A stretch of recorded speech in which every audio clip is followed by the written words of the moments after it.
Hello and welcome to the fourth week of Sealson 1.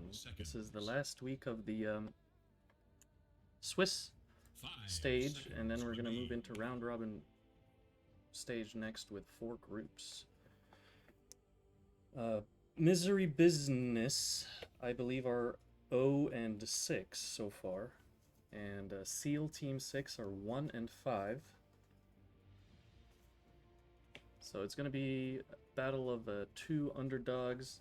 This should be a close series. I think most of the games in this week, number 4, are going to be all close because of the nature of Swiss matchups. We're going to have a lot of evenly matched teams in this last week. Or maybe someone was faking it for the last 3 weeks, pretending they're bad, and here they're going to show us that they're really good. Perhaps they should save that strategy till next week during the round robin.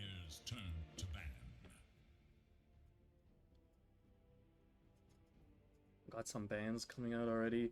The Venge and the Techies from Misery Business, who are on the Radiant and have first pick.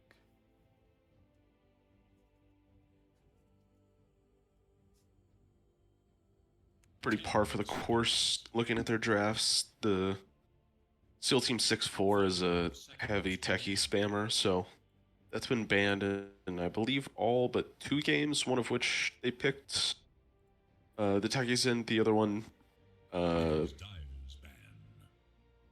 had to pick a contested hero instead of techies, if my memory serves me correctly, but that's been a basis that pretty much every team has been covering against SEAL Team 6. And meanwhile, Misery Business very much going to be getting some heroes that they have literally never gotten, if I'm not mistaken. Earth Spirit and Hoodwink are both unbanned, going up against Misery Business, which have been 100% ban rate before this game. So be interested to see if they pick either of those heroes in this first phase. 5 seconds remain. Dyer's turn to pick. They grab an Ogre.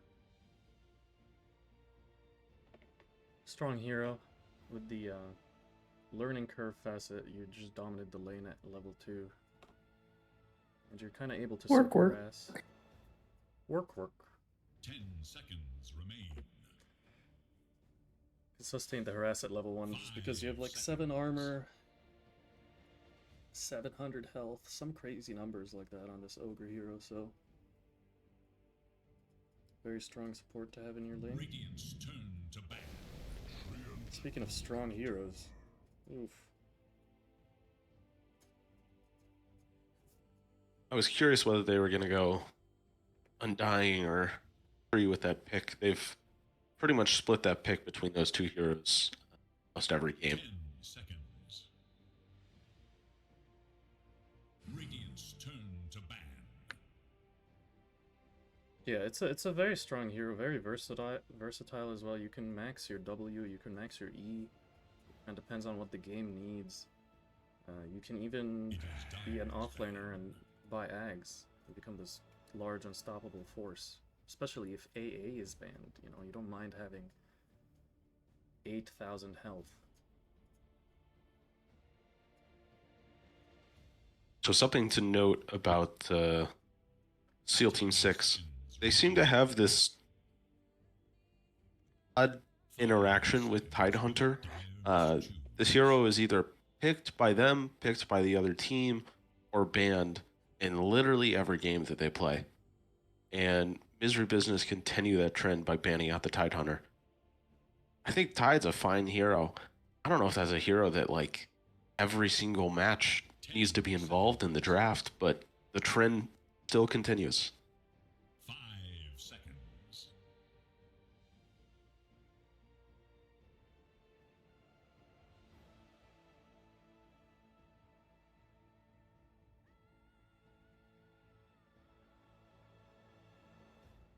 Radiant must choose.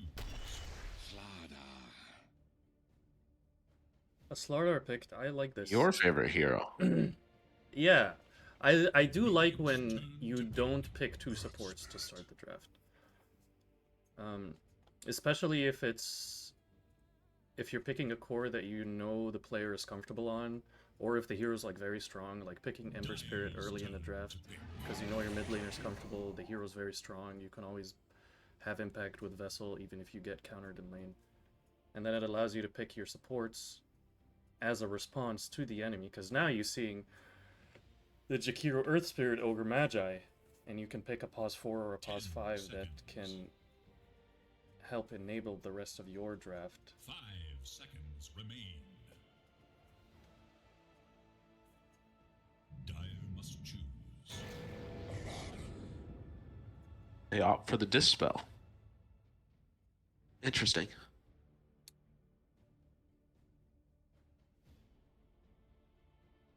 Now, I don't know if this is going to be an offlane Ogre or a mid Earth Spirit.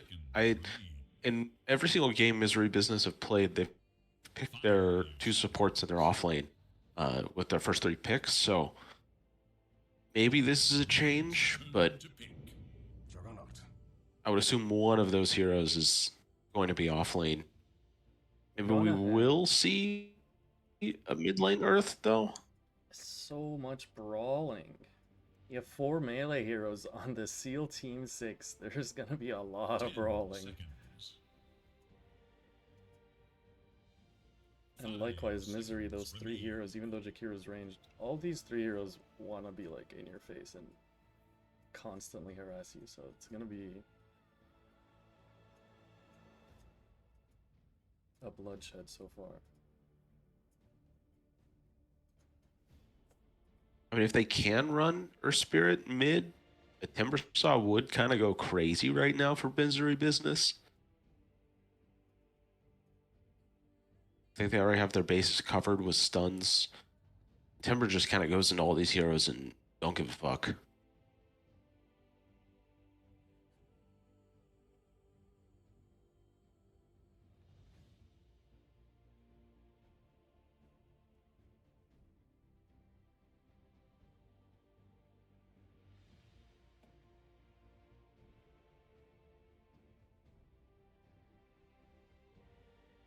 Misery Business taking a lot of time with his 18 pick.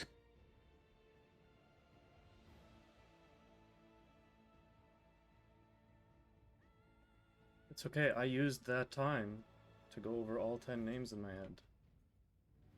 They all have my vote of approval. I can pronounce all of them. At least the way I think they should be pronounced. Maybe the players want them pronounced different. 20 seconds of reserve time left. Their whole draft. They've decided their entire draft on this pick. They're communicating very efficiently, I'm sure. And they're using this time well. Or they want to randomize the pick. That's the other option. But they will actually pick a hero. It is Dawnbreaker. You see 4 melee heroes. You have an Earth Spirit that's going to go in. Dawnbreaker, not bad. The lane against Jug, you can kind of use your hammer defensively to escape from the spin, or not fully escape, but to get a little distance away from him. 10 Yeah, seconds remain. I can see why they go for that. And it's a BKB piercing disable on the 5 seconds. Dawnbreaker ultimate. They ban Huskar, so most likely Radiant's Earth Spirit turn to mid ban. here.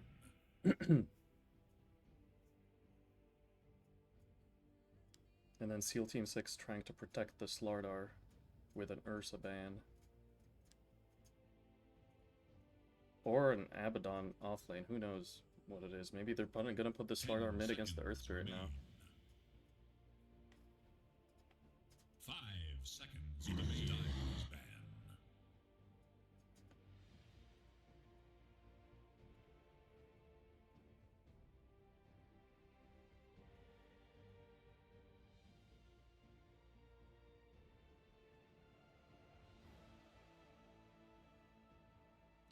Seconds. So Seal Team 6 is historically with their 24 pick, which they've heavily favored being able to get that 24 pick and counterpick the mid. It's not even these mids that are like great for the game. It is purely a we're picking an annoying laner who generally speaking is going to counterpick. At 23, if I'm not mistaken, most of the time they've just ended up picking Quap. Dyer's turn. I think it's just sort of a have a decent lane situation. They picked blindly with his Dragon Knight. I think a similar theory with Quap, which is just like you're gonna have at least a farming lane the vast majority of the time that you play this hero. So 10 they seconds blind pick remaining. into 23. 5 I mean, DK is like always nice in just about every game. I think it might be a safe. I don't necessarily know that I DK. love DK in this game. Oh, I don't know if I like.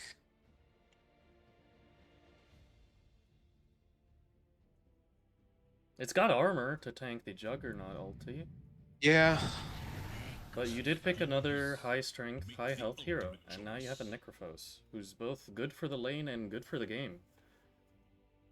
5 seconds remain. Yeah. I think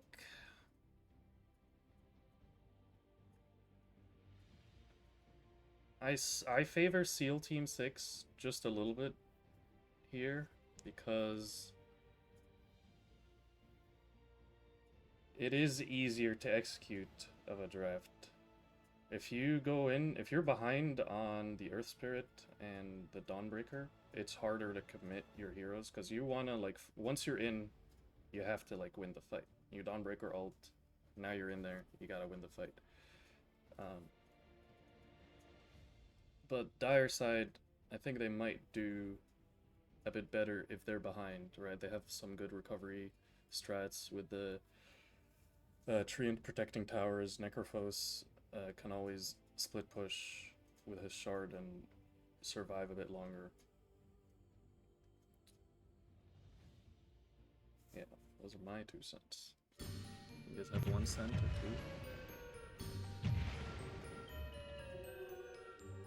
I struggle to can't see believe this there's so Misery many Business melees. lineup coming together. Yeah, it is a lot of melees, which is part of the reason that I feel it would favor the Necro and Prepare Treant yourselves for the main event. in these fights. What was I going to show? The facet. Let's see. Rapid Decay for the extra move speed. I like that talent more than the AoE one on Necro, to be completely honest, so it's good. Learning Curve and Corrosive Dragon are the other 2 to note. Going for the armor reduction. I've seen, even on carry DKs, I've seen them going the red one to kind of get the AoE stun going, but like you pointed out in the draft, they have a lot of stuns, so minus armor is not a bad thing.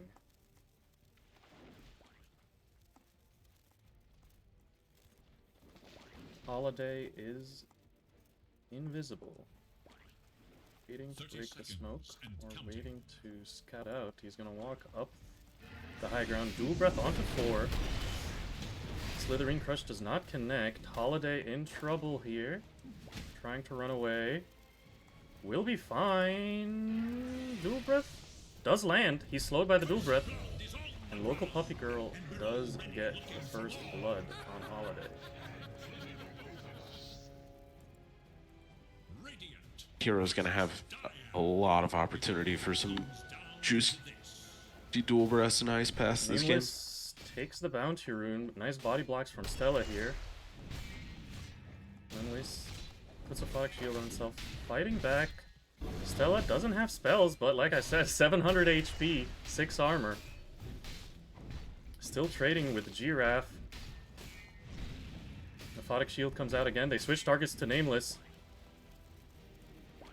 Ooh, Who's gonna Treant. die to breathe fire. Treant has the root level 1. Gets it on Second flank. blood grenade drone. And they just tank a bunch of tower hits as well. It's gonna be a 2 for O start. And it is the mid Earth Spirit. I think Necro, like you said, they like to pick their heroes to counter, so the Necro definitely going to be happy in this lane. And if you try to do any shenanigans with Earth Spirit and kick them under your tower, Necro's always going to be able to Ghost Shroud and not die.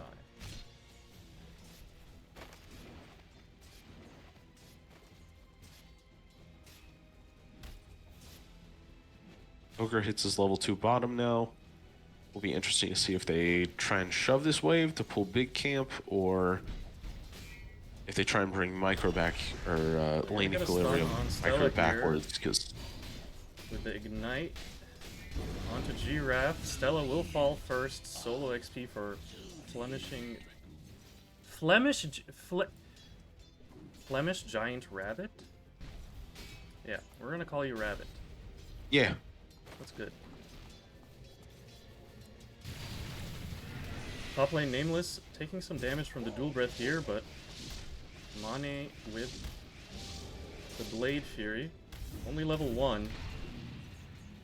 The stun from Starbreaker immediately purged by the Aphotic Shield. Oops, last hit screen.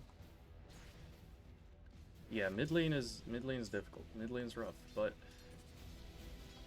I think if you're comfortable on Earth Spirit, you can always roam and gank and get kills. And I think, kind of like I mentioned, you know, picking the Ember Spirit early in the draft when you're comfortable on that hero is Master Tier. Neff's Master Tier on the Earth Spirit, so I'm sure he's played many bad matchups and been able to figure something out. Treant's gonna fall. Yes. And this tree has a pretty tough time. Even though he has a lot of HP, Dire's courier the combination of the Ignite, Fire Blast, Breathe Fire is just a lot of damage. Has to bottle up. To not die to the last right click here.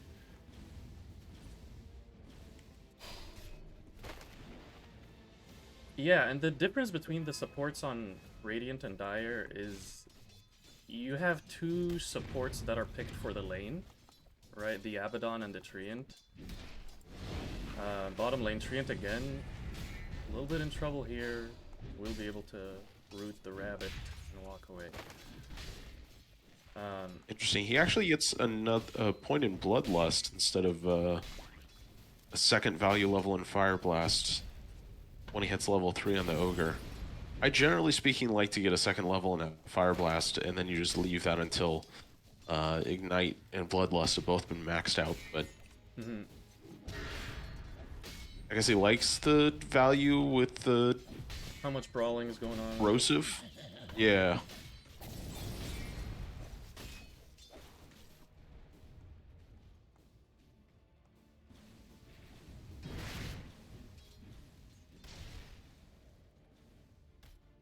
I feel like this Necrophos is just bullying poor Earth Spirit middle. Yeah. He's straight up not having a good time. Find a bounty rune. Try to heal up a little bit. Or a water rune. There is little hope for Radiant's middle tower.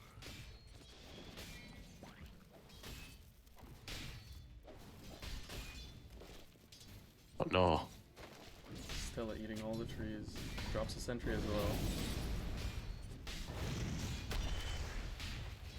Trying to bring down the Treant here, but Giraffe is doing a good job protecting his support.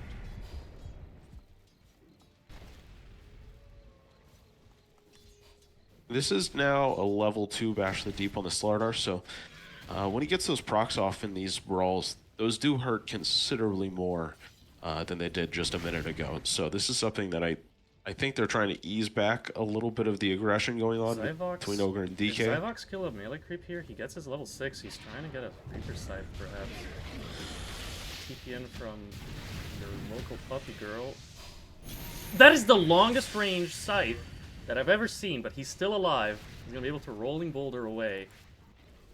That was genuinely outside range, but we're going to let it be. He grabs the bounce, he He's gonna heals take up, he's a TPing ton back of in, damage. trying to help Puppy Girl. Ice Path misses, but Neff, he knows there's no ulti on the Necrophos. He's gonna get the Rolling Boulder and gets the kill! The level 5 Earth Spirit. Top lane, they do lose the Dawnbreaker. But very good heads-up play from Neff, realizing that Necro doesn't have the spells to get the kill bottom lane. Holiday is going to fall here in this fight for the Lotus Flower. Stella, quite tanky, but not tanky enough for Giraffe bashing and stunning him to death. 9 kills in the first 6 minutes.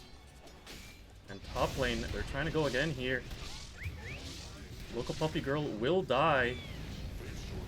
Swift Ike cannot find the kill onto Amane, and the healing ward as well as the Abaddon will bring this Juggernaut back to a healthy HP, and they find the kill on Swift Ike. Now, unfortunately, the Jug did use Healing Ward right after they killed the Jakiro, and it did get killed, so he doesn't have a great way to regen for the next 30 seconds. But unfortunately, on the flip side, even though Dawn is just respawned, that engagement happened right after she had just respawned in TB the lane, so she's making the sad walk back to that tier 1 out of base. So not a great opportunity to punish this Healing Ward being on cooldown. This Jug just safely chilling in his own jungle. Yeah, mid lane there is a rotation from the Ogre and Jakiro. Going to get the D ward. Nothing too crazy going on as the Brown Boots act, or Brown Boots Radiance rush on the Necro. Very punishable if you have an aggressive team or an aggressive mid laner like an Earth Spirit, so we're gonna be keeping an eye on that. Can he get away with the greed on Zyvox? As Neff is going to get a kick back onto the high ground. He also uses his ult. Magnetize onto the Necrophos, refreshing it with his remnants. So much damage coming out from Puppy Girl. Zyvox is gonna fall. That's only a level 1 living armor, so not blocking that much damage. Neff going in again. Gets Holiday. The shield from Nameless is enough to deter further aggression, but a good kill right around the power rune timing, and we're gonna start to see. I am predicting that this Earth Spirit will be having a bit more impact on this Necrophos, purely because of the comfort of that pick, and the hero itself is more active. Top lane, Juggernaut will Omni Slash Radiant's top tower the is under attack. Dawnbreaker.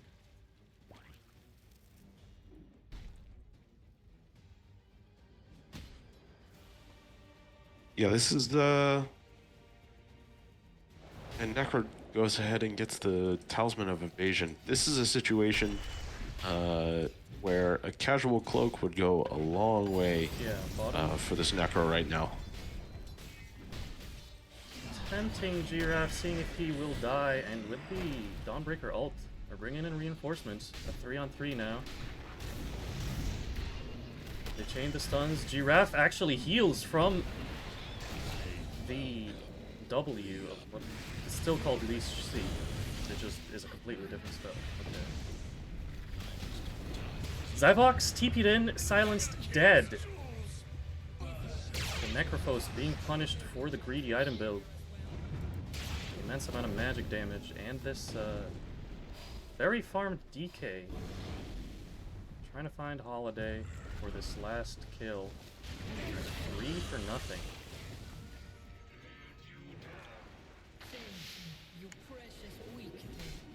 Mid lane, Stella in trouble as Giraffe decides to farm the creeps. Is under attack.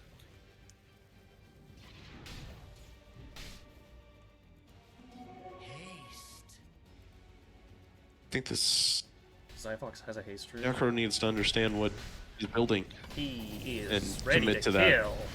He's thirsty. He's got haste rune, which means I kill people rune. And back to the jungle.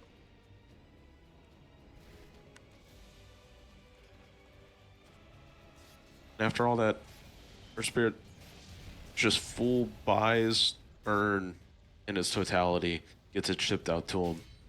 I'm sure he would have loved to have had it during that fight bottom, to be racking up some charges on there, but now he's got that. He's well on his way to being able to get to that Spirit Vessel timing, and then at that point, this Necro is in a whole lot of trouble, honestly. After a good start to his lane, he's really tapered off and has lost basically all of the advantages that he had created for himself. Yeah, he's still ahead in net worth for his counterpart, the Earth Spirit, but the XP, Neff is ahead because of the rotations, because of the kills, and eventually Neff will catch up in gold. And 13,000 of this net worth is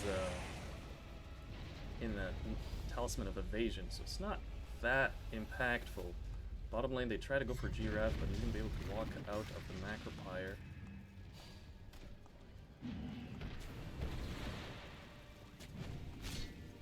Nameless gets a fresh D-word. Actually, it's denied by Stella.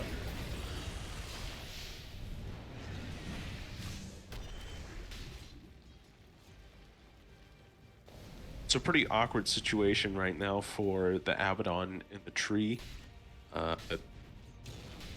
They really only have one thing they can do right now, which is kind of sit behind a core. And they would like to be able to actually get a tower and start freeing up the map to be able to make rare plays, but this Radiant lineup is really hard for them to push into right now.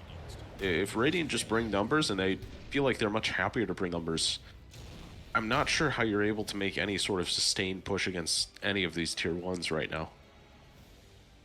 Yeah. Sentry dropped by Puppy Girl. We'll spot out Holiday. He walks out of the sentry range, but they know the Treant is there now. You have an observer behind the tower dropped by Nameless. So, this would be a good objective for Dire to grab.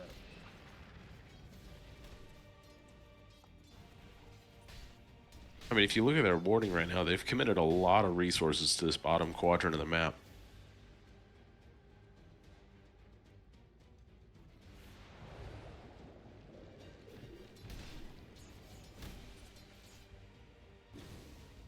$500 gold off of Spirit Vessel on Neff.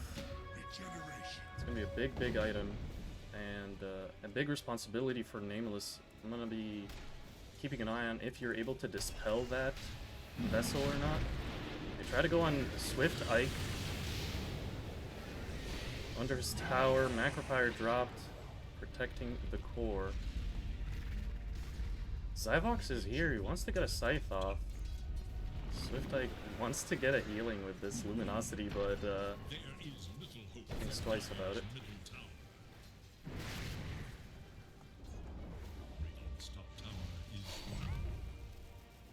Top tower taken by Amani. Omni Slash onto the poor ogre that did not have a creepy next to them, and Stella dead. Quiet game for Juggernaut so far outside of the 2 Omni Slashes, and catching up to the DK. They're gonna find the Shakira on the back here, Slithering Crush, Ice Path. Delays the inevitable as Reaper Scythe is dropped, but here comes Swift Ike with the ultimate. Overgrowth connects on just the Dawnbreaker. Dawnbreaker's dead, and Zyvox is also dead. The damage coming out from Rabbit is ginormous, as Holiday also dead. I know that 15 minutes ago I said that I like the Dire draft. I disagree with what I said 15 minutes ago. But hindsight 50-50, you know what they say. Hindsight 60-60. It comes, I think, back down to a conversation we've had many a times, which is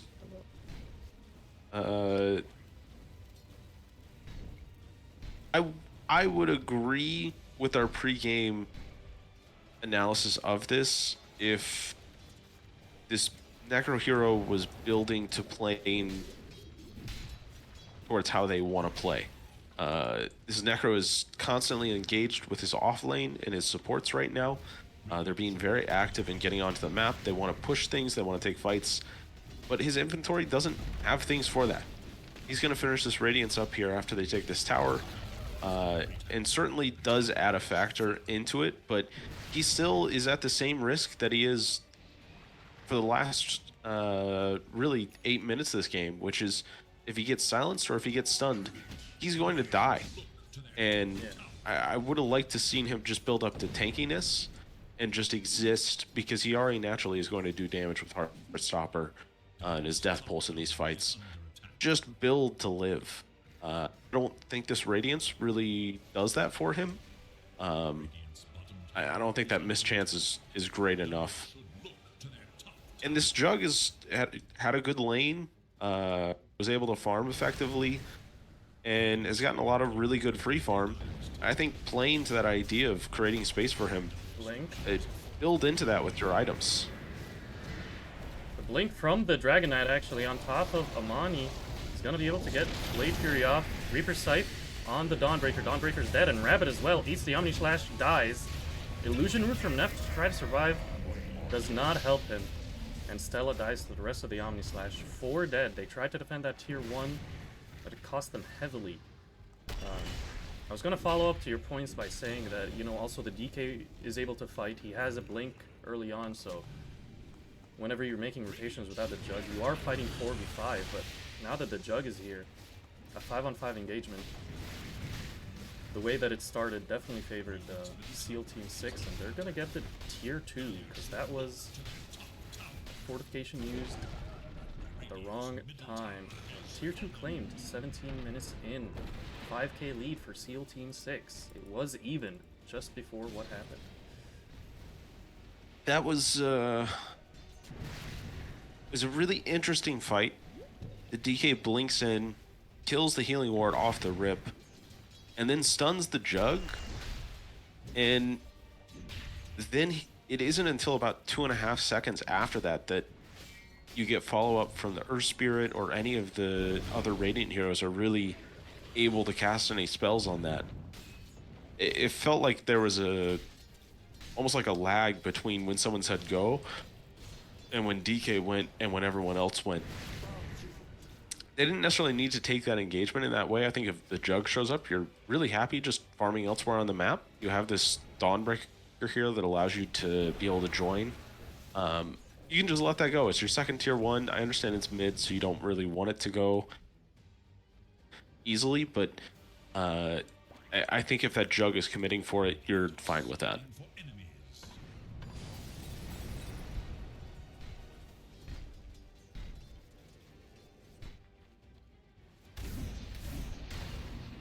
Dawnbreaker has Vlad's going for this Axe afterwards, trying to provide his own healing to the team.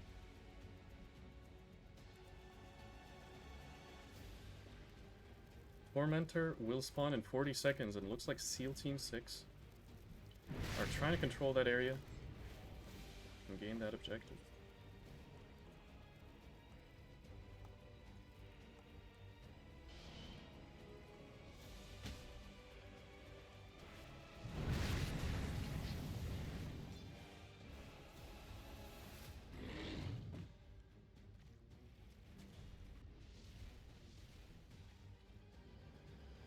Jug going straight for that butterfly after the Manta. Pretty good item. Forces the DK to pick kind of between the Monk King Bar or the what's the Orchid upgrade? Bloodthorn. The Bloodthorn, maybe not the best game for it when you have this Abaddon who's most likely just going to sit behind a core ready to dispel something. They get the Tormentor Shard for the Treant, which is free Observer Wards. Huzzah!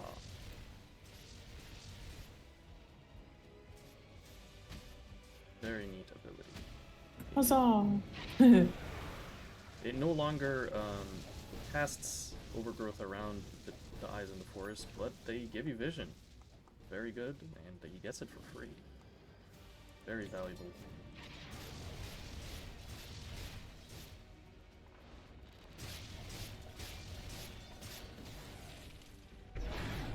For me.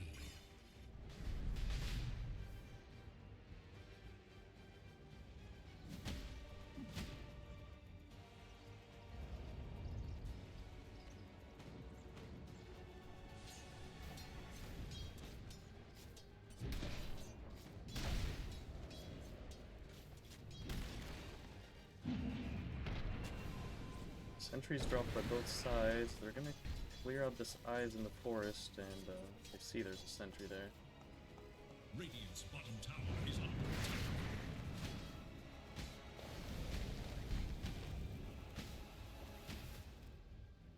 attack. Dragon Knight will have his BKB and a couple hundred gold here.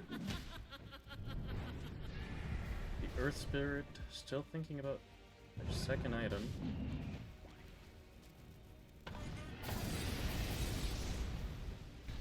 Jakiro has an Aether Lens. Ogre almost done with a mechanism.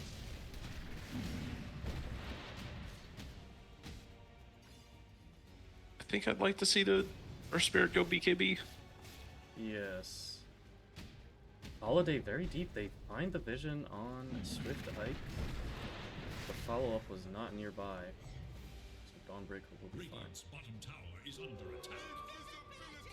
There's a Blink Echo Saber on Slardar as well as the Shard, so he's going to be able to apply the damage amp debuff from Slitherine Crush. Dire's We have middle 3 tower shards is on under Dire, attack. one from the Tormentor, Radiant's and the bottom tower Giraffe is as well under as Zyvox purchased theirs. Very good shards to have. The Jug is 1,000 gold away from this butterfly, his top net worth. Local puppy girl trying to run away from Zyvox, but with the facet, he's able to run her down. Neff will rolling boulder into his death as well. Giraffe was waiting for him. 11k lead for Seal Team 6. They're walking into Roche. Another objective.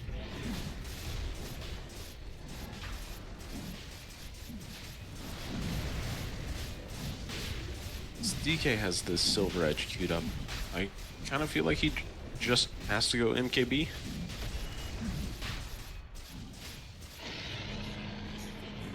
He's going to be behind when this Jug gets to Butterfly, obviously, but I don't think Silver Edge is the way you're going to be able to do enough damage in these fights to kill the heroes that you need to kill. Swift Ike, they catch him on the ward there. He's TPing out. He actually survives because Giraffe missed the stun. I think there was a world where if Giraffe just walks close enough, that creep will ravage. But a successful escape from Swift Ike as smoke. They wanna find this Necro, and they will get the blink stun. Follow-up silences and stuns. Gets the kill. They even commit the Dawnbreaker ult to make sure he will be stunned. And that's a killing spree.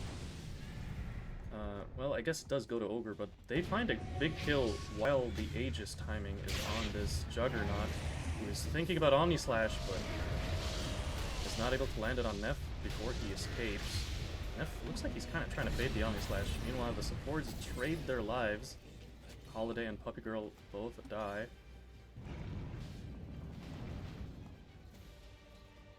And yeah, Neff has queued up the BKB on the Earth Spirit. Rabbit still wants the Silver Edge. So, I always try to play devil's advocate and praise what the team is building. Maybe Silver Edge is good because it'll turn off this Heartstopper aura, and later in the game Heartstopper will be doing a lot of damage as they blink. Get the stun on Rabbit. He doesn't have DK form, will BKB. can't really TP in front of the Slardar, so he's gonna keep running. Amani walks up the high ground, nice ice path defensively to keep them away. Neff rolls out of danger, Swift Ike in trouble. Omni Slash lands, but the split means Dawnbreaker's only gonna Puppy fall. Girl will die. Zybox with the kill secured. Gets another Reaper Scythe charge, his third of the game.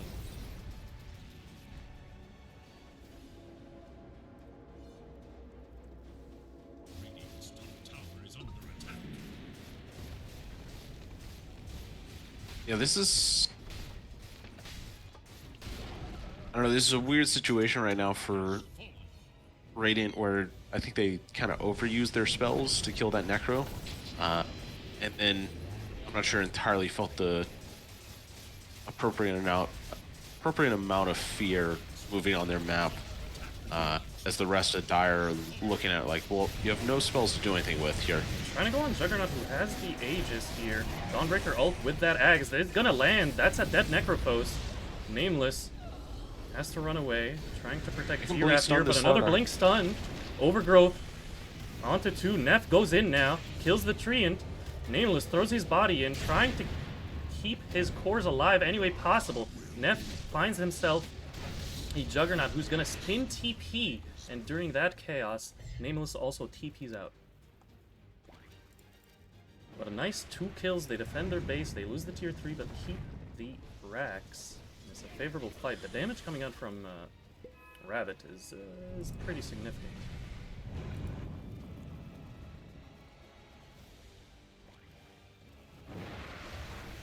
Maybe the idea of the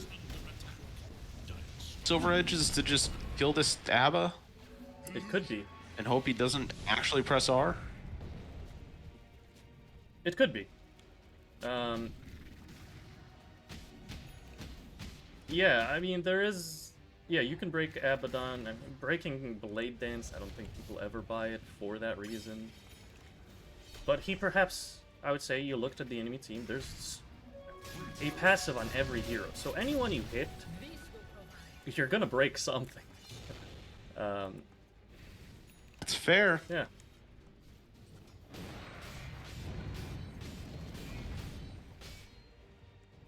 And the nature of Earth Spirit, dude, it doesn't matter. He's bottom net worth. They're actually gonna get a blink stun on Swift Ike, who immediately dies to the Omni Slash and Corrosive Haze. Earth Spirit has so much impact, even when he's behind. And we're seeing how he's able to get in there. Ice Path, the Aegis expires. We're gonna walk back. They don't... No Omni and no Aegis now. Yeah. They respect the enemy and walk back. As Tormentor respawns in minute 20 seconds. BKB for Neff in 200 gold. They're smoking. They want to go. They're like, who cares, BKB? I agree with this. Here's I think you really need to go now. You have a Dawn that's coming off cooldown. He does not need to smoke with you. But you know that your biggest DPS threat is on cooldown right now. They're going to hope to not run into this Abaddon, but Abaddon might be who they're going to run into first here. So we'll see. They do find the Abaddon. They do find the Abba. Necro shows himself. They get the break on Necrophos. And the Dawn ulti will connect onto both of them. Nameless tried to manually pop ulti to save, but the Ice Path getting the second stun afterwards, very impactful there to make sure there's no save from Nameless. Big smoke, big kills. And yeah, that was a blind... This Necro pretty badly catch needs on BKB. the Abaddon. Get the silence on Necro. He saved initially to get the silence off of him, but it's gonna be a Tormentor spawning in a second here for this. Lotus Misery- certainly does help with the silence, but I don't think it actually solves his problem that he has this game. Getting stunned from either Ice Path or Instantly TP. even a Dragon Tail before you get the Lotus off, like he's gonna explode. BKB's done on Neff now. They want to fight again in maybe 30 seconds when dragon form is back up. They do have the BKB available for the Slara though, so this does change the freedom that he can play fights. At the same time, I don't necessarily know if he does enough damage that is going to really turn a fight. Yeah. Nameless is going for an Ags after this Holy Locket. He wants to just go for heals and heals. Neff is going to get caught out here. Has to use his BKB. Trying to run away from Giraffe before the last bash. As Rabbit goes in, breaks the Treant. Treant is going to die. The heals from Nameless are not enough to keep him alive. Giraffe is going to sprint and run away.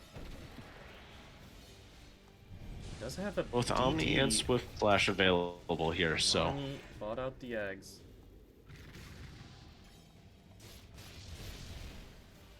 Rabbit still wants to fight. He has BKB. He is in the Silver Edge. He scouts them out. There's no sentry from Dire here. Neff will be protected by the Ice Path.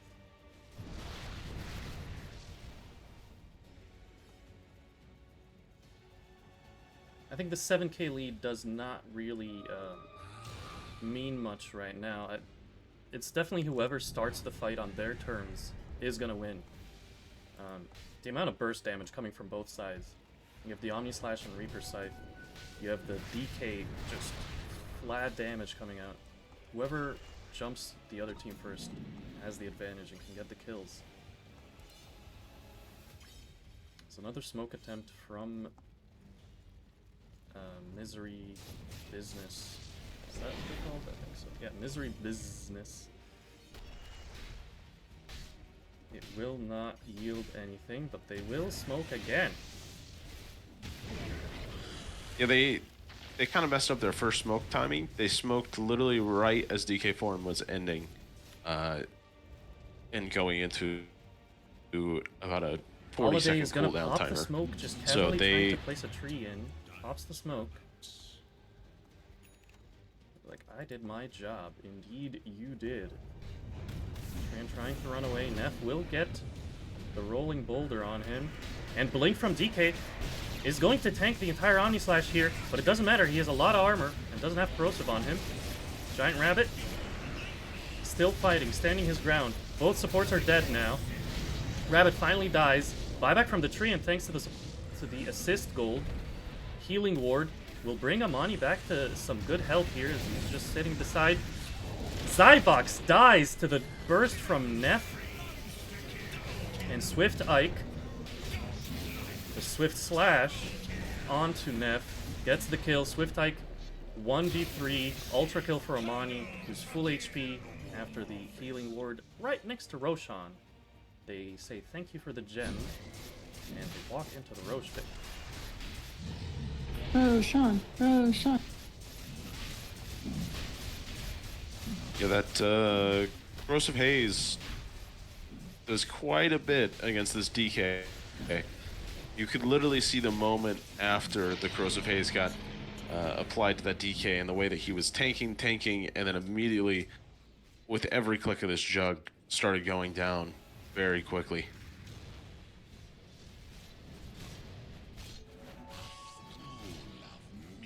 The jug hits very hard right now. This is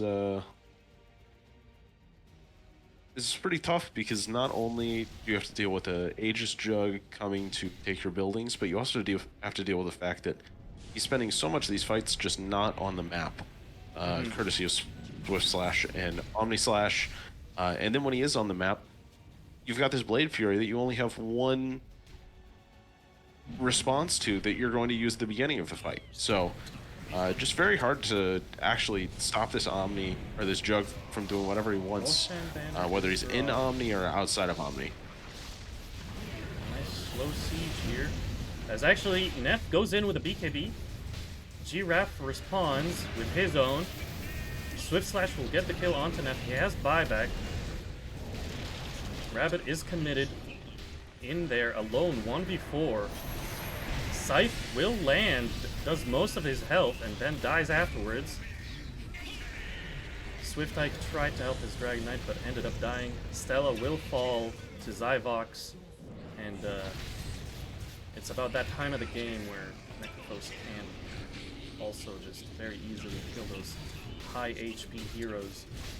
So you got a Juggernaut problem, you got a Necrophos problem, and you have a Slardar that's amplifying the damage of this Juggernaut. Which is obviously why I liked the draft 36 minutes ago. Clearly.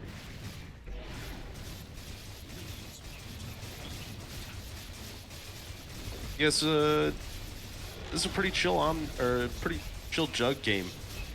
You look at it, and Omnislash is able to carry him through the first half of the game, and then about 26, 27 minutes in, this Jug's basically able to walk around.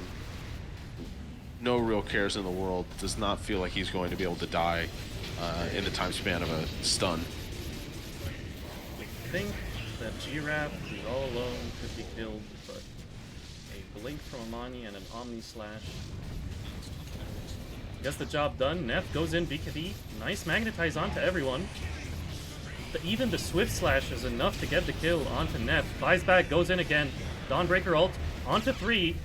They were going to find the kill onto Giraffe here. The heals from Nameless are a lot, but not enough. Zyvox will be the second to fall. Holiday gets a 4-man overgrowth. We'll make sure Amani survives, but Nameless and Holiday are going to die. Amani has Aegis for another 2 minutes.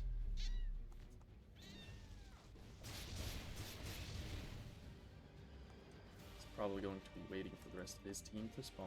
Or he will go for the Mega Creeps off his own. What's he gonna do? It's a valiant hold, but I do feel as though this perhaps came a bit too late. It cost them a lot of buybacks. Seems like they remembered. Yes, it cost them a lot of buybacks, and they seem to sort of remember when they took good fights and won good fights, what they did, which was jump this Necro. You can kill him before he's able to get a spell off. And when you do that, it makes it a lot harder, I think, for the actual frontline Slardar to feel like he can bounce around in these fights, and then has to actually go into more of a traditional frontliner role, which he does not particularly enjoy.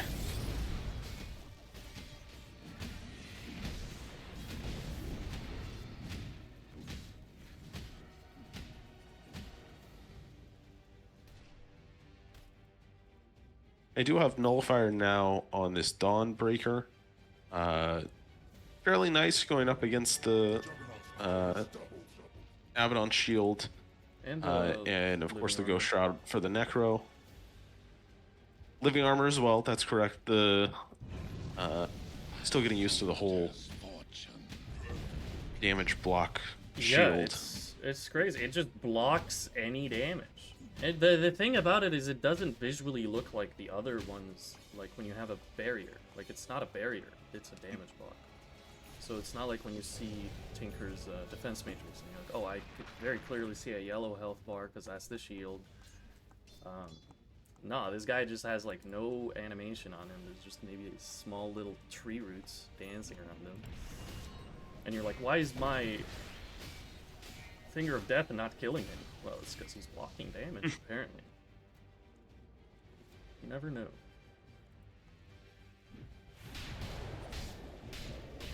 AC almost done for Giraffe. It's going to be another big timing for them to even further amplify all that physical damage that's coming out. Jug with the full Swift Blink now, so anytime he's able to blink in and Swift Slash is... Bottom lane, Amani blinks forward, tries to get a kill on the Dawnbreaker, but no luck. As the Greaves of the Ogre, Fire Shield the Ogre, able to keep him safe there. Yeah, Fire Shield, another good it blocks 85% of the physical attack for the next 3 physical attacks. Very good stuff. Given the circumstances of who you're playing against here. Man, these illusions took away Neff's half of his health. It's gonna have to vessel up here.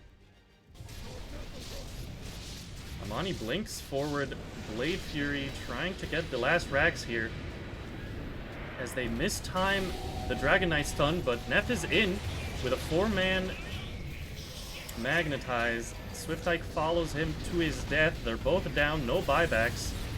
Rabbit is trying to fight alone here without the rest of his cores. Stella and Puppy Girl can do nothing but watch their dragon die, and a GG is called. A valiant effort. That is the first game here for this the best of 2 series. Seal Team 6 with their second win of the season.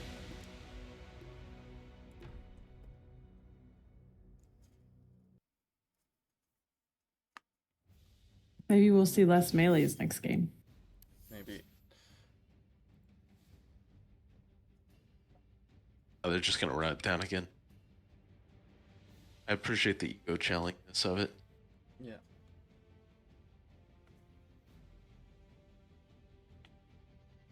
$15, 0, and 13 on this Juggernaut. Probably voted MVP. Probably. Yeah, he just had a very free game, honestly. 10 minutes into the game, he's only behind this Dragon Knight.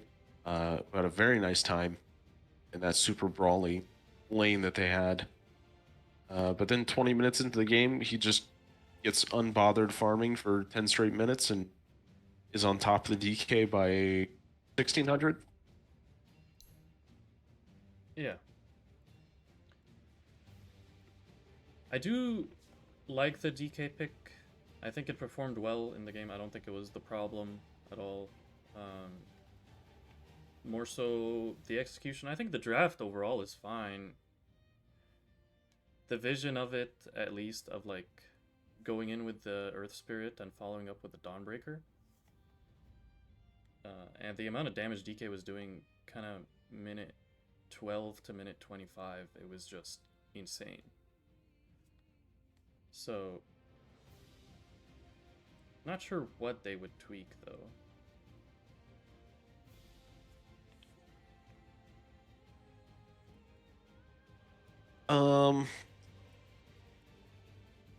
Like I don't see a blatant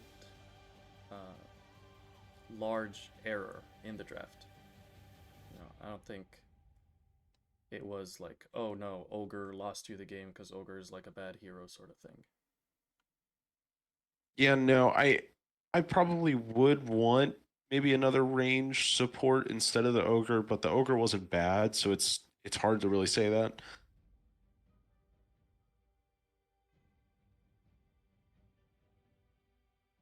I think Dawn, I don't necessarily know if they got the most out of Dawn as a hero. It's a really tough game because Dawn goes in. First set of spells do a lot, but living long enough to get to that second set of spells just feels really difficult in a game like this going up against those heroes. So I think I see the vision of the Dawn for why they drafted it, but I think in reality, it doesn't have enough space and has too many threats of danger. I mean, the response of the tree into the Dawn ult is just really, really strong because it's kind of the peak where we saw a lot of these fights turn. Where Misery Business go in after the Dawn ult. You've got a DK up close, you've got an Earth Spirit there, and you've got Dawn who just plopped into the middle of the fight and just responding with the tree ult just left them in a lot of really bad situations because I think they also realized that BKB was not their best answer to Dawn ult. in large part because they would often be able to force out that BKB early, whether that be a Necro jumping on a hero or a Slardar jumping on a hero, and feel too much threat to run away from that hero to reposition to where they'd have to use that BKB early. And then the tree's able to just really have a very easy time getting effective ults that can't be purged. So maybe a hero like a, I don't necessarily know if Centaur would be too much better. Centaur ult would be better for the fights, but I don't necessarily know if Centaur is better as a hero in this game. So Yes, indeed. Well, let's take a few minute break, 5 minutes, maybe less if the game starts earlier, but let's just call it 5 for now, and we will be back once game number 2 starts. We're back.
Hello and welcome back. I don't even think that was like 3 minutes, but we're here.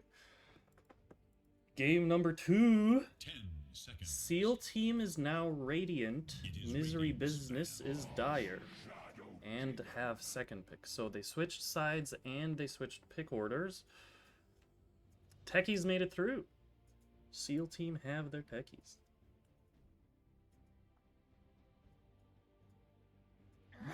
So we see the Abaddon banned out from Misery Business, so no more saves or healings coming up from them. Dire's turn to ban.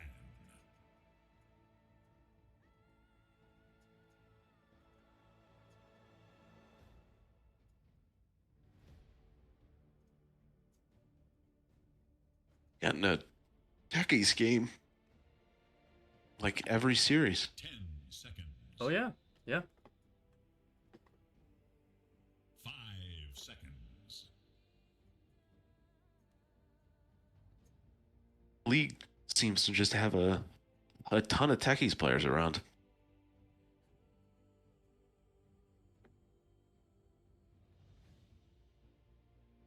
Dire This 2. Okay, so Shadow Demon picked as the counter pick. SD is really strong right now. It got nerfed, but it's still, I think, just very strong. Disruption's a great spell right now in the current meta. It's very strong in lane, excellent in team fights. 10 seconds remain. 5 seconds remain.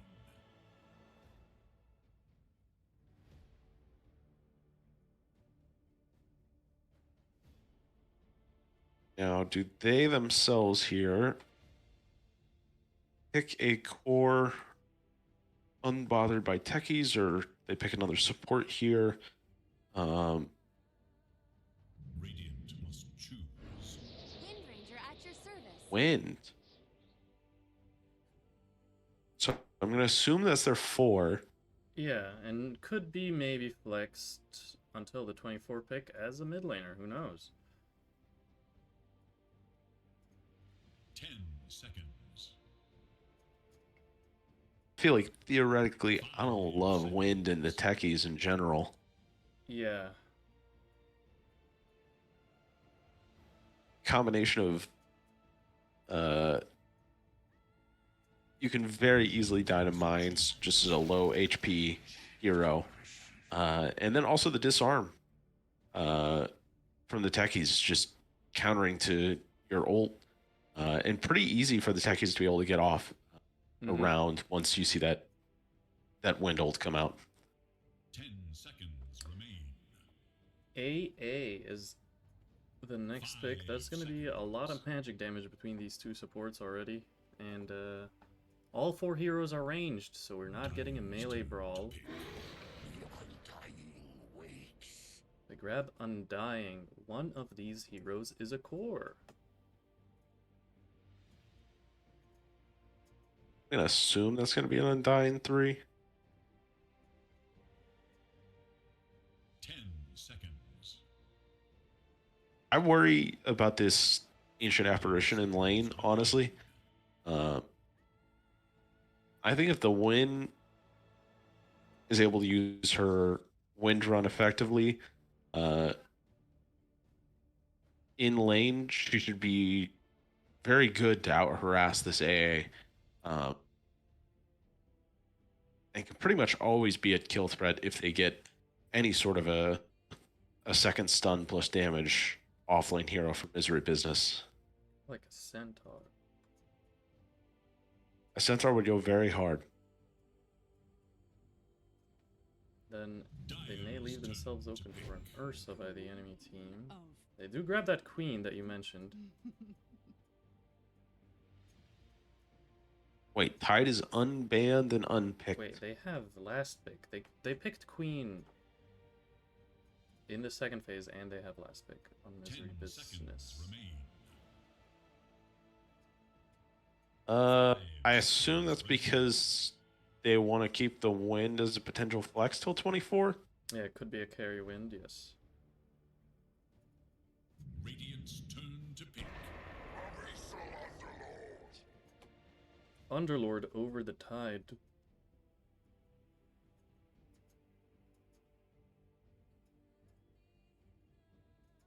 I don't mind the Underlord. You naturally build into aura items, which help deal with techies. Yeah, the pipe is good. 5 seconds. It can not love an AA as a hero that's both not mobile and doesn't have a great way of clearing gaps. But also right now, looking at SEAL Team 6 versus Misery Business, I think Misery Business have better wave clear right now, which, as long as you get out of lanes fine, should allow you the freedom and space to be able to get to your aura items that you want, and then sort of get to the core items that are going to allow you to hit your first timing as 5 to take a team fight you're comfortable with.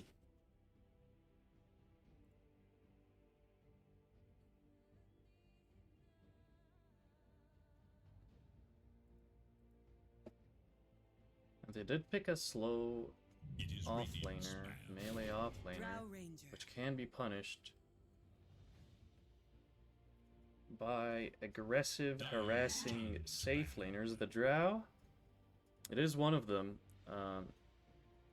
You do a good amount of damage to the Underlord in lane. Your Frost Arrows doesn't really care about the damage negation from Atrophy Aura. However, later in the game, I think the Underlord doesn't mind the Drow because you do buy that Crimson Guard. You buy a mech, you're getting aura items that naturally give you armor. So you do tank up for the Drow. It's going to be an interesting matchup to see how it evolves into the late game. And then we are getting carries banned out by Seal Team 6. They don't think it's a Windrunner safe lane. They banned Spectre and Weaver. Missouri Business banning mid laners. The OD is out. Remain. 5 seconds remain. Turn to pick. And the Huskar. Seal Team 6 have a minute and some change to think about this last pick.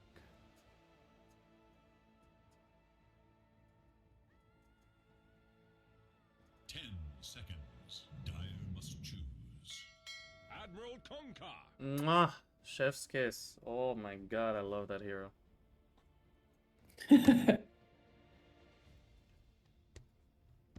I played a Conker Queen lane like a week ago. It's still the same. You're still very happy as a Conker. 10 seconds. Are you gonna be playing the lane 40% HP the whole time? Sure.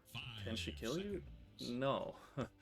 You've good wave clear with the Tidebringer, and you can always X yourself TP back to lane. And they buffed his Torrent that you can now kill the range creep with a Torrent level 1 and a Tidebringer level 2 very, very easily.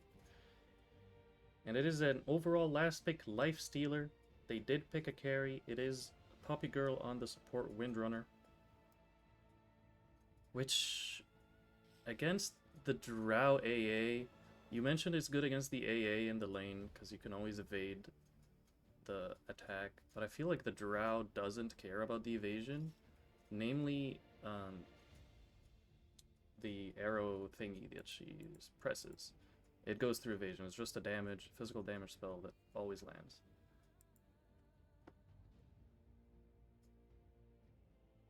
Yeah, this safe lane for Seal Team 6 is looking pretty spooky now, because while I don't think that the Windrunner is too concerned with the AA, I do think the Underlord does not want to get clicked by both the AA and the Drow He'll over and over always get again. yeah, ice feet or cold feet. Yeah, they'll always get the stun off because of the Yeah. mana slows they have. All right, quick last minute predictions. Osco, who do you think?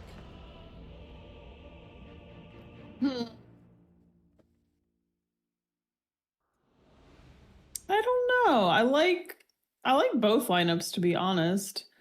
I might have to go with the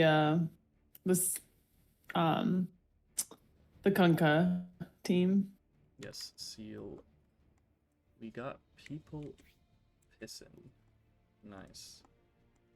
Couldn't do it before game, I guess. ZZZ. Just like the old days. Pierce, what is To be your... fair, they seem to go real fast. What is your I favorite think team here?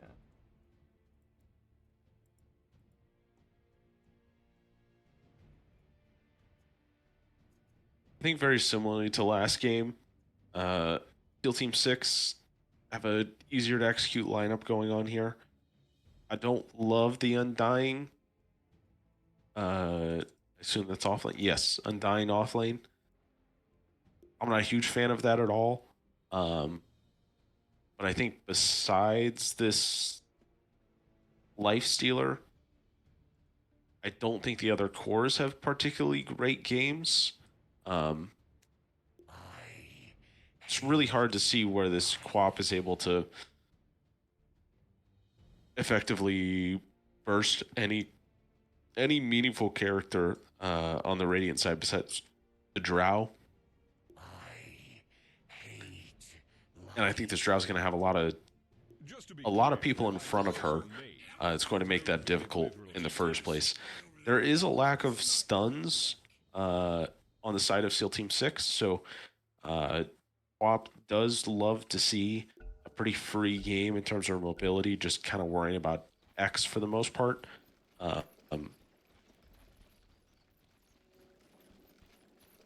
I just don't think it's enough for this Dire team in terms of good matchups, and I don't think they outscale Radiant in this game, to be honest.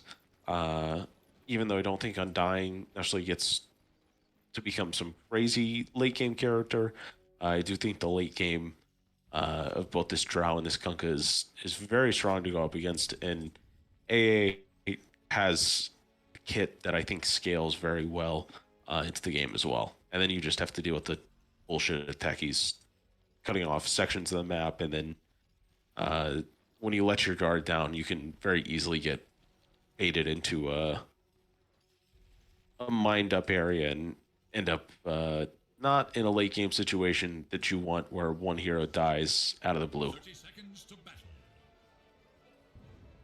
Yes. Well, I will vote for Misery Business because I would like to see this go 1-1 and for Misery Business to get their first win of this Swiss bracket. But if they don't, it doesn't matter. They still get to play in the round-robin stage starting next week. Welcome to this Dining rooms split 2 for 2. Peaceful start after this smoke attempt failed by Misery Business in the bot lane. I think there's also, I will say, the one upside of this dying pick is, even though they had a lot of picks to be able to answer it, I don't feel like Misery Business really have an answer to Tombstone getting dropped. Mm-hmm. If you're a lifestealer, you don't want to rage to kill Tombstone. I think that feels really, really bad.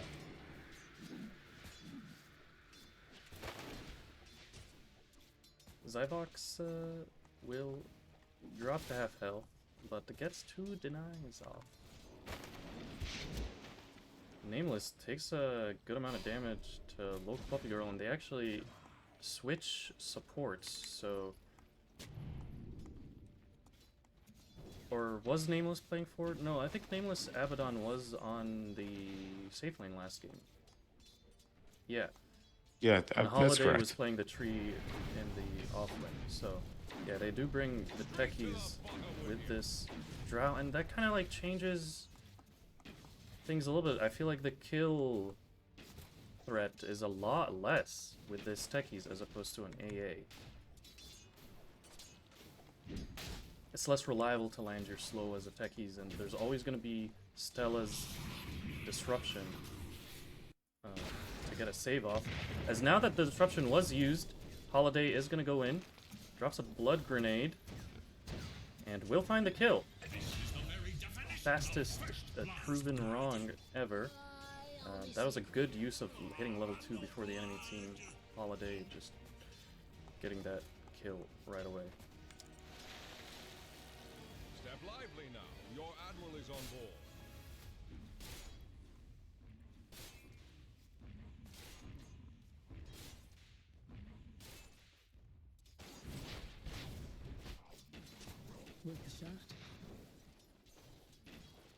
And Wind next, is ferrying out more region right now. I'd like to see this lifestealer do the same. Neff is playing off lane this game, and I do think Neff was labeled as the offlaner in like the draft sheet, if that matters at all, because I've seen players just play whatever. But Swift Ike is the mid quap here, so maybe last game was the one they switched, maybe this game is the one that they switched roles. I don't do the research. Yeah, I wonder if that's a Earth Spirit specialty, which is why they did that, or if that's a... Mm-hmm.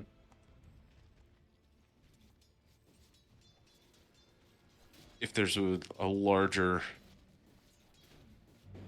concept Mid lane, behind these things. And the X-Torrent Quap, onto the Quap. Swift Ike will be able to blink out. Radiant One more structures are Tidebringer will miss the attack.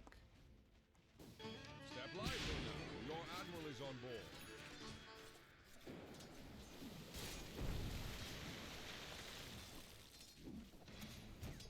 Bot lane. Neff tanking some harass from Amani, who's doing very well in terms of CS. 8 denies on this Drow, and that's what we expect. You know, it's the impressive hero. You're always able to get these harasses off by manually clicking crosshairs. They get a banish into a root combo. Holiday does not care. He's just gonna go under the tower, get the kill on Neff. Stella gets solo XP off of that, though. It's a consolation prize for watching your offlaner die.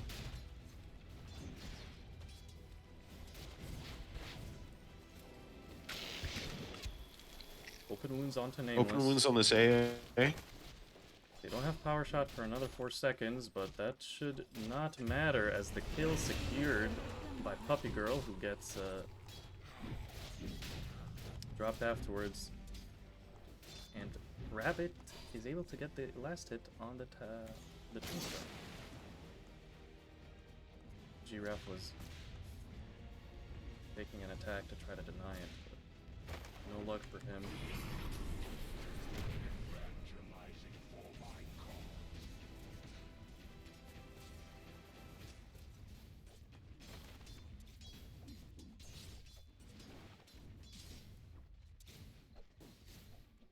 I'm actually glad to see the Shadow Demon just skip the Shadow Poison altogether. I might get a point at level 4 just so I can start stacking the triangle Gonna get more silenced effectively. into a blast off, which does not get interrupted by Pit of Malice, apparently.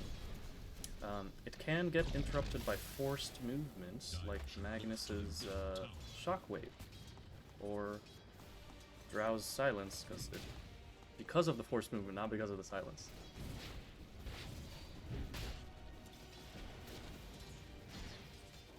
I guess Pit is forced on, so. It just roots you, yeah, it's not like the new forced movement definition that, you know, they released. Another open wounds, Giraffe this time. The rage coming out from Rabbit, but not doing a lot of damage to him. He has some armor thanks to that soul ring. Power shot will connect. Giraffe dies. Nice snipe by Puppy Girl.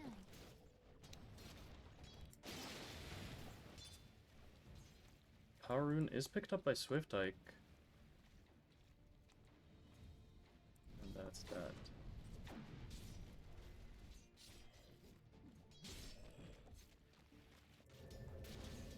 What is this? Kunkka's gonna go phase, and then what's his items for this game? Top lane, Holiday tried to get a gank in, misses the blast off, but that did bait Puppy Girl to being a little bit out of position. Blood Grenade does help get the kill on Puppy Girl, and Nameless now dropping low after that Sonic Wave. Swift Ike does have his blink, will not be able to get it off after the X-Torrent combo. That's going to be both mid laners TPing top, favoring Seal Team 6. Oh, I didn't switch back to main scene. Well, you guys saw it in the bottom right corner. I'm sure that was fine.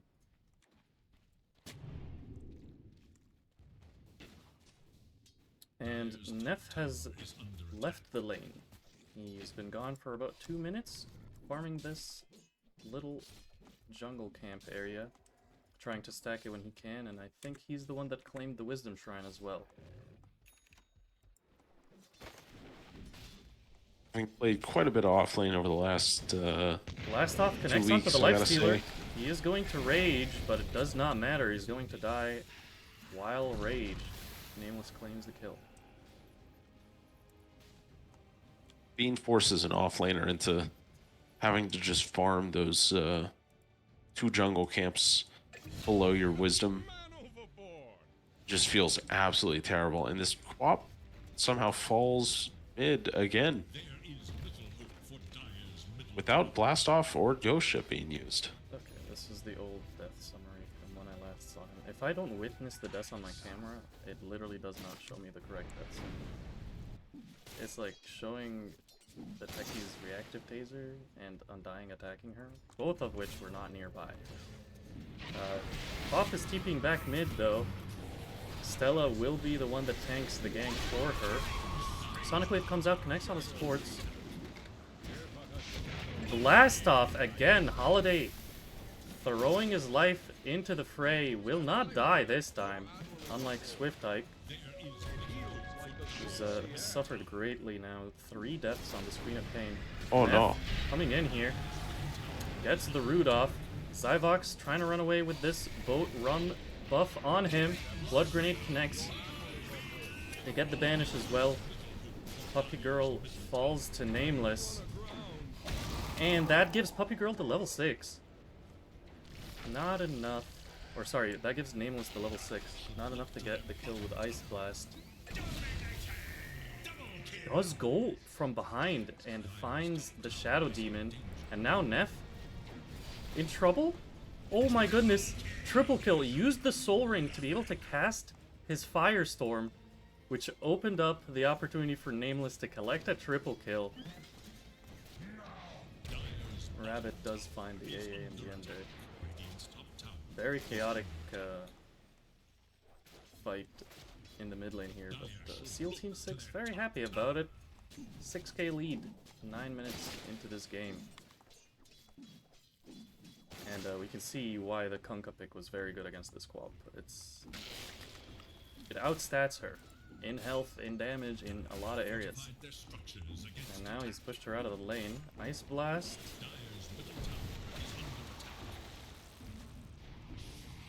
Scares them away, trying to take this mid tier 1. Holiday will dodge the power shot. Tries to go to the low ground. Roche, will he get the deny? No. Puppy Girl with the snipe. It's gonna be a next Torrent boat combo onto Puppy Girl. Not enough to get the kill.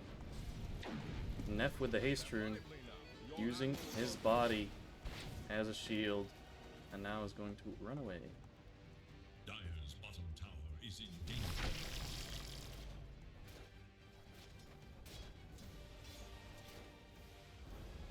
Dire's bottom tower is under. Thunderlord needs to find some way of getting some farm. This Drow is now 3 levels up. And just honestly getting complete and total free farm across the map. Find another kill onto this Queen of Pain. Puppy Girl, Focus Fire does not do any damage to Giraffe, and it will fall on the Windrunner. Kunkka's having such a good game, he's rushing Radiance. Undying is rushing an Ags. What does this do? Oh, it's the Decay one. For some reason I thought it was related to his ultimate.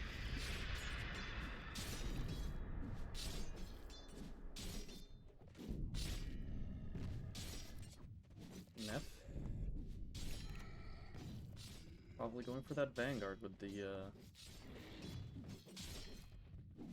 with this build, but there's a good amount of stacks in the triangle. It was scouted out by an observer that is now dewarded. So it'll be interesting to see if Radiant want to come back. Another observer placed by Nameless here. Puppy Girl gets another deward. Oh, that was a sentry that was placed.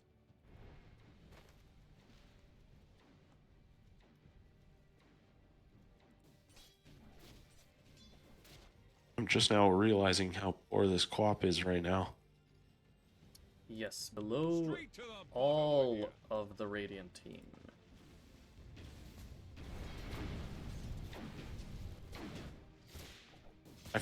I clicked on her at her bottom tier 2 and I figured there had to be an item coming out of her courier, and then I realized the courier was just leaving her. And They smoke that's up. just not a great place to be at 13 minutes in the game.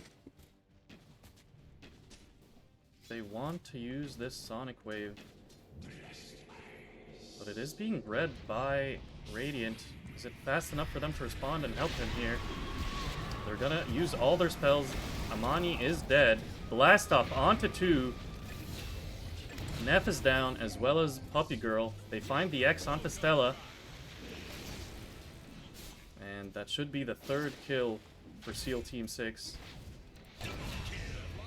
Double kill for Holiday. And now there's a Kunkka with an Arcane Rune in the triangle. That will definitely steal those stacks. Maybe Holiday is gonna stack it one more time. No. Puppy Girl wants to scout it out. He's gonna steal one of them. There's this Observer that's just about to expire. X-Torrent, Boat again onto Puppy Girl. The Banish goes out onto the Techies instead. Zyvox realizes that they've just committed a crime, runs away, leaves Holiday to his own demise, and the right click, the delayed attack from these Techies illusion, will claim Stella the kill. And Stella also grabs the Wisdom Shrine. The thing about the Queen build, he went for the lane domination by maxing Shadow Strike, which does mean you can't really farm jungle with your Sonic or with your Scream of Pain. You can't gank with your Scream of Pain. So it's hard for him to recover. But they are definitely trying. Basically, everything is built around getting meaningful kills with Sonic Wave. And they were able to get that with the Drow kill bot, but unfortunately his entire team dies getting out from that, so it's... The Disruption actually dodges the AA Blast entirely. And they will survive.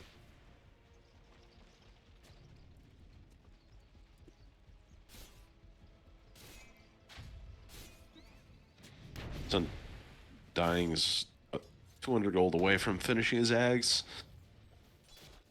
I'm curious if we start to see the Radiant really ramp up pressure instead of just holding once that gets complete. Yeah, the one... At the same time, this silver lining. Kunkka's getting this Radiance from the secret shop. Another X-Torrent Boat onto Neff. They don't have Ice Blast to follow up, but they do have Cold Feet and a Blast Off. This time without Stella to save. Neff will die. Lifestealer's doing great. From Rabbit's perspective, I mean, you're only 800 gold behind the Drow. You're up there competing to being top net worth. Your game is fine, but then you look at the rest of his team, and you're like, whoa, he's kind of alone. As the very deep mines in her jungle threaten the life of Stella. But proactive moves coming out from Misery Business as they're smoked and going to Triangle. But Queen is distracted by the Lifestealer who went to farm the lane. Observer dropped. They are going to find the Drow. They pop Sonic Wave and they get another kill, but a 3-man Gust. Neff gets the root off. Massive Ice Blast landing onto 2. Wow, the Strength Steal. Okay, that was a lot of damage from the Undying. Because he stole their strength under the Ice Blast. Yeah, they just perished very quickly. And speaking of very quickly, they are respawning very quickly on Misery Business because of how behind they are. The Queen is going to spawn before the Drow, even though he died after the Drow.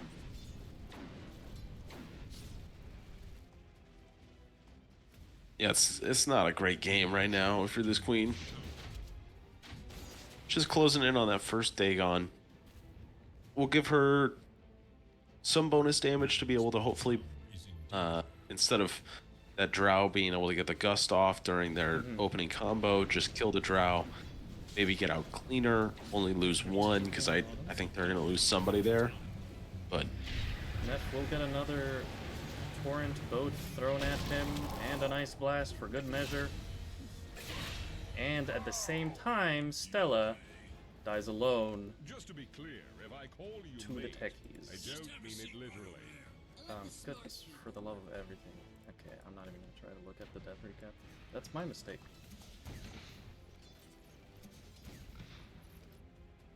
Probably just mine. yeah, now that it was I think it was one mine into a blast off, or maybe two mines into a blast off.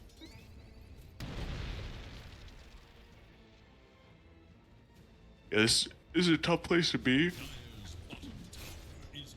Because now this techies gets to just go ham at Torrent onto Neff. Yeah, this entire jungle area is absolutely owned by Holiday. But the enemy triangle again. They find the drow. Ice blast will land onto Swift Ike and Puppy Girl, but there is no Undying this time to bring them down. And Neff is able to hold down bottom tower alone. Good positive movements by Misery Business. On the hunt for radiant forces. And they these have- drow kills are very valuable. I don't know if it's enough to really Radiant should look to their top tower. spur them into reaching a point where they can take a fight, but they do need to keep just trying to get a kill, and preferably on this drow, as much as possible, because it's just much too difficult to try and attack this Kunkar, this Undying. Yeah, and with the way the map is split right now, the Tormentor will be the next objective for Misery Business as Neff pays for the sins of his team, which ends up causing Rabbit to TP back and scratch that. There is no Tormentor that's going to be claimed. They were kind of setting up for it, but Rabbit did TP back. Dire's bottom tower is under attack. And the bottom tower, This Undying is not having fun. Underlord. Yeah, Yeah. wrong you one. Mm-hmm. Dire's bottom tower has fallen. Bottom tower will be claimed here, Is under attack. and to fully complete the owning of this triangle, they will take the outpost. Top tower is under attack. Now the drow is down to get involved with their team. I like that the Kunkka went backwards for the armlet. Dire's middle tower has You know that this drow can die. That's about the one hero that they know that they can blow up effectively. So I like the Kunkka going in for this armlet to be able to make sure he can do damage, and as well as this Undying long-term building into this harpoon. When you lose this drow in these fights, you just need to make sure that you still have damage to follow up with these AA blasts, which create kill opportunities even if you're not a high DPS hero. Yeah. Definitely agreed, and Amani is showing top. It does feel like the Windrunner, well, he is gonna tank the gang first. Torrent, no boat needed. Ice Blast connects, unstoppable on Nameless. 11 and 3 on this AA. The Tormentor that they were going to take 2 minutes ago, Misery Business, have now given up for Sealson 6. It feels like after that decision to not take Tormentor, the Windrunner and Shadow Demon kind of just stayed up here for those 2.5 minutes. For the last 2.5 minutes, Queen was farming the jungle, and felt like a very inefficient use of their time. Rabbit clears out a few of the mines in the triangle. Does not claim the outpost back. Dire's top tower is under attack. And the last outer tower is going to be claimed shortly here. Seal Team 6.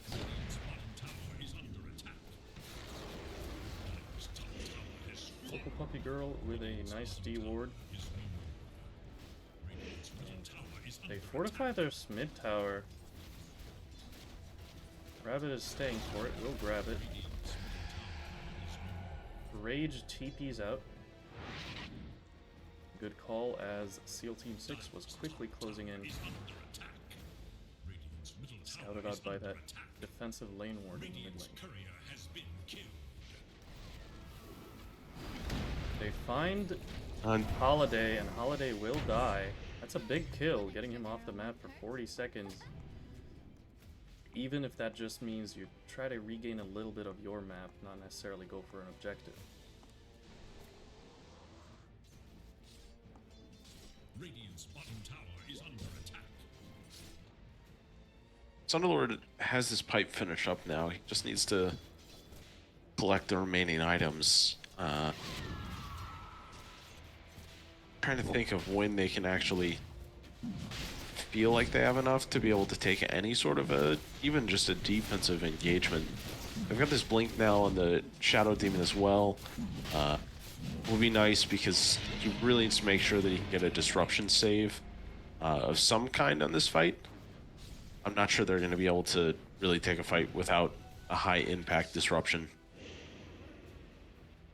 Neff finished the pipe, so the high ground defense is going to be a bit more solid from Misery Business.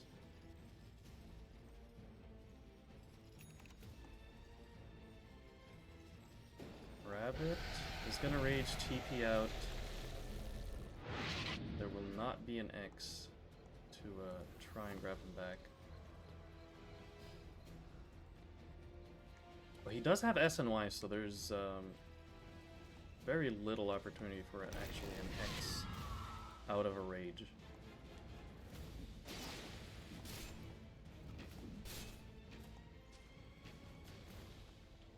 He's building, this lifesteal is building into Ags.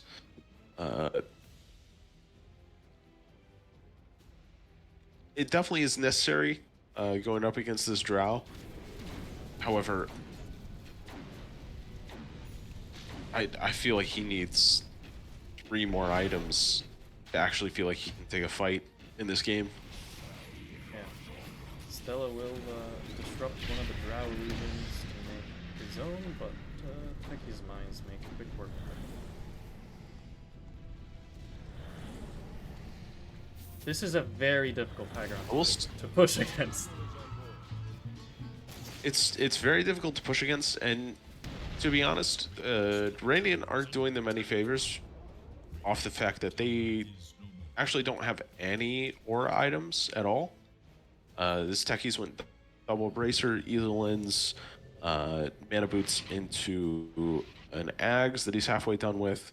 This A has built a Glimmer, is almost done with this Force Staff, but Kunkka didn't go pipe or anything like that. Undying went Soul Ring Ags into this Harpoon, so yeah, he's got this Echo Saber finish, looking at finishing up this Harpoon soon. They don't have auras of any kind to help them break through this high ground, even with this early Aegis timing. So it's very difficult for them. If Dire doesn't give them an easy out by getting caught outside their base, it's going to be tough for Radiant to really feel the freedom to be able to push this. Maybe you're able to do it slowly enough with Glacier and hitting from a safe range that it doesn't end up mattering, but that's one area that you would like to see them, especially once this Harpoon is finished, get at a minimum and a pipe over on this Undying. Just something to be able to help you deal with the damage that's coming in and keep your creeps alive as you want to push these objectives. They will drop the Tombstone, try to deter the Dire from defending here. Blastoff will find the Windrunner, and Ice Blast will connect onto all 3 of them. Puppy Girl has to run away. Neff not able to survive, but the damage from the Firestorm actually gets the kill on Holiday. And Rabbit goes in trouble. Will fall. Lifestealer's dead, doesn't have buyback. Swift Ike gets a nice 3-man Sonic Wave and blinks out of the disruption. Power shot from Puppy Girl snipes Zyvox. The buyback from Neff finds a kill onto the Undying, who spawns immediately. Respawns right away. And Stella now trying to take this triangle back, dying to the illusions. Goodness gracious. They're just about to expire here, so Stella will be behind. Is this a successful defense? Perhaps. Technically, yes. I don't think it feels good at all that your Lifestealer died in that engagement. But you did hold on. Now, to be fair, I think they can finish this tower just about at any point in time with some Drow Manta illusions. But you do hold for now. You live to see another day. This co-op is finally above at least one of the supports on the Radiant side in net worth. So her game is slowly but surely just building into things that's going to at least allow her to have impact in these fights. Yes. And I suspect the techies to continue climbing in net worth, because just cutting waves, killing waves with one spell, now that it's a level 2 ultimate, can clear a wave without a flag creep in it. Neff trying to farm his own ancients, but Holiday is like, don't you remember, this is my triangle? Gets a blast off onto Neff.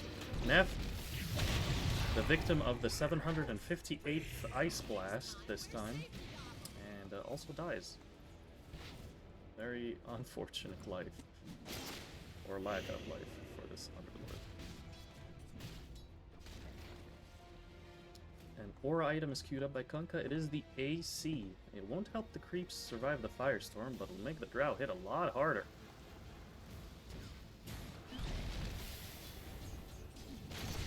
And the tower will die to a Techie's Mine. They get the X off on Puppy Girl, who has the Yules. And Amani has showed up to claim the ranks. Range down, melee to follow. There's no fortification to use. But the Shadow Demon ultimate on Undying here. Blink, Sonic Wave with the Infest Bomb. It ends up not working out for them, as the Queen will die. Puppy Girl gets crit by the Drow and dies as well through the evasion. Rabbit does not have the health to survive that. Stella's dead, everyone's dead. Neff is just respawning now from the earlier game. Mid tower will be fortified. Holiday just barely surviving that.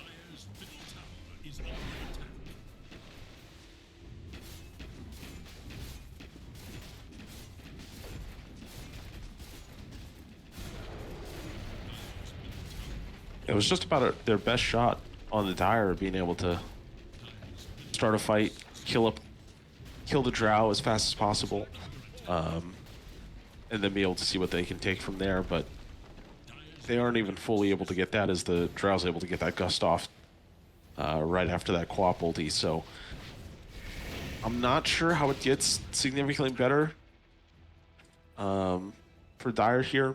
Maybe if they were able to get the Lifestealer infested into the Drow, maybe that goes differently. But at this point, I'm just concerned that even if they kill the Drow, they don't have a great way of responding to this Kunkka. Now he's got AC finished. His cleaves are already doing a lot of damage. If he's allowed to get multiple of them off in a fight, it's not great. Yeah, and he has the level 20 additional rum delayed damage, so he's going to be very hard to kill. He was already pretty hard to kill, now even harder. So Rabbit went for the Ags, and they are going for the Infest Bombs to initiate. So you start the fight with your Infest on cooldown. which kind of, you know, goes against the point of Ags, because you want to use Ags in the fight on the enemy carry.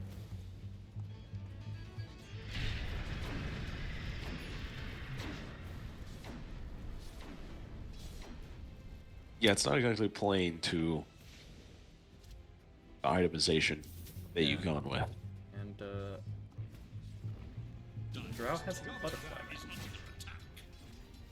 Hits harder and is harder Yeah. to hit.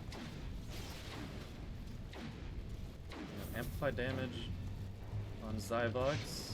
X's himself. The Yules does come slightly too early, just too early, and is not able to get the X cancelled. Firestorm misses the creep wave, which gives the opportunity for Amani to hit. Tombstone dropped. They get Harpoon off onto Neff.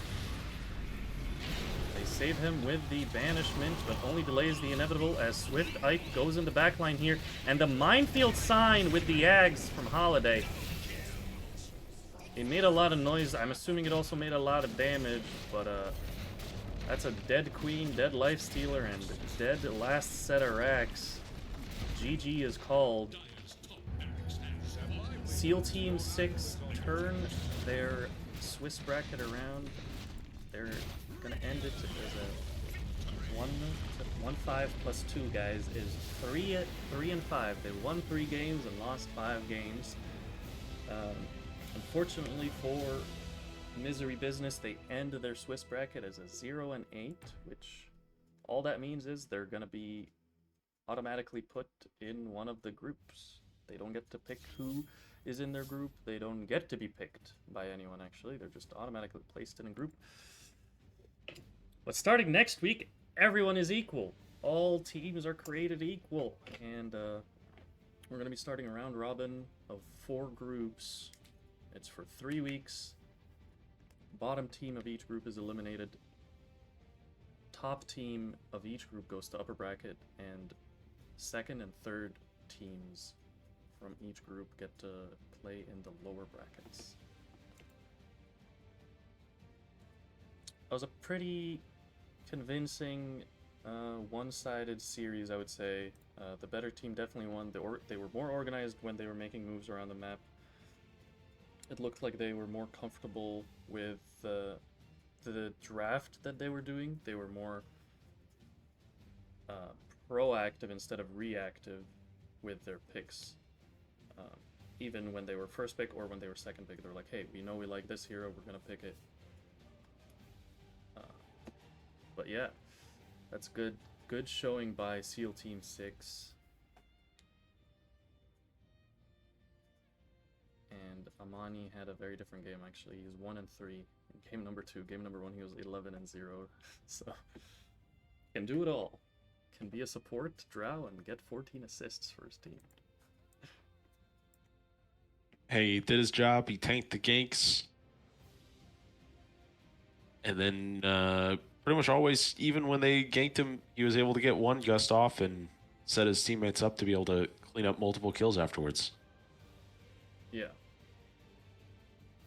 Not as flashy as the game 1 performance, but I think he still did his job very well. Hit towers. I'm sure he's gonna have some building damage. Oh, yeah. Drow hit the towers. Did your job. Oh, killed the ancient. Yeah. Damn. You know, it's called defend the ancient, not defend the heroes.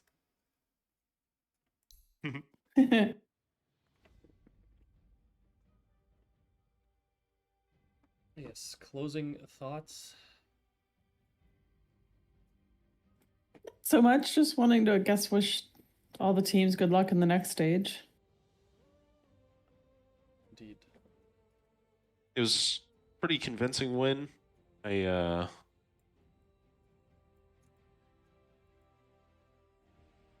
think SEAL Team 6 did a good job of not panicking when things didn't go their way in the first 10-20 minutes of the games.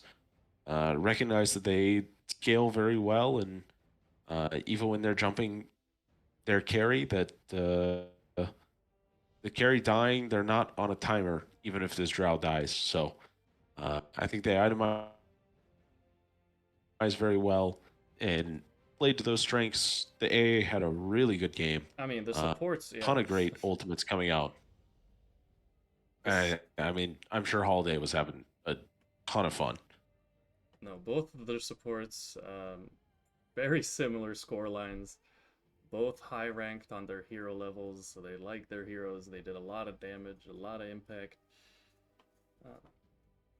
Yeah, I'd share the MVP with both of them, even though the Kunkka was very good, but the support's solid overall. Alright, and with that, we conclude our 4th week of Sealson, and we will see you all next week for when the round robin stage begins. Mad Dog out. Goodbye.